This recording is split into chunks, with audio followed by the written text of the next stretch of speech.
Hello everyone, ನಾನಿವತ್ತು ರವಾ ಇಡ್ಲಿ ಮಾಡೋದು ಹೇಗೆ ಅಂತ ತಿಳಿಸ್ತಿದ್ದೀನಿ. ಫಸ್ಟು ನಾನಿಲ್ಲಿ 1 ಟೀ ಗ್ಲಾಸ್ ಉದ್ದಿನಬೇಳೆ ತೊಗೊಂಡು ಅದನ್ನು ಚೆನ್ನಾಗಿ ವಾಶ್ ಮಾಡಿ 5 to 6 ಅವರ್ ನೆನೆಸಾಕೊಂಡಿದ್ದೀನಿ. ಇಲ್ಲಿ ನಾನು ಇಡ್ಲಿ ರವೆ 3 ಟೀ ಗ್ಲಾಸ್ ತೊಗೊಂಡಿದ್ದೀನಿ. ಹಾಗೆ ಸ್ವಲ್ಪ ಅವಲಕ್ಕಿ. ನೀವು ಉದ್ದಿನಬೇಳೆ ಗ್ರೈಂಡ್ ಮಾಡಿ ಹಾಫ್ ಆನ್ ಅವರ್ ಮುಂಚೆ ಇಡ್ಲಿ ರವೆ ಮತ್ತು ಅವಲಕ್ಕಿ ನೆನೆಸಿಟ್ಕೊಂಡ್ರೆ ಸಾಕು.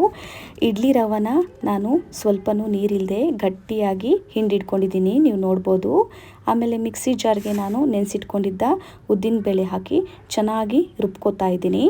ಹೀಗೆ ನೋಡಿ, ಈ ಥರ ಬರಬೇಕು. ಹಾಗೆ ಅವಲಕ್ಕಿ ಕೂಡ ನೀವು ಇದೇ ಥರ ಫೈನ್ ಪೇಸ್ಟಾಗಿ ರುಬ್ಕೋಬೇಕು. ಇದನ್ನೆಲ್ಲ ಕಲಸಿ ಇದಕ್ಕೆ ಉಪ್ಪು ಮತ್ತು ಚಿಟಿಕೆ ಸೋಡಾ ಹಾಕಿ ಚೆನ್ನಾಗಿ ಕಲಿಸ್ಕೋಬೇಕು.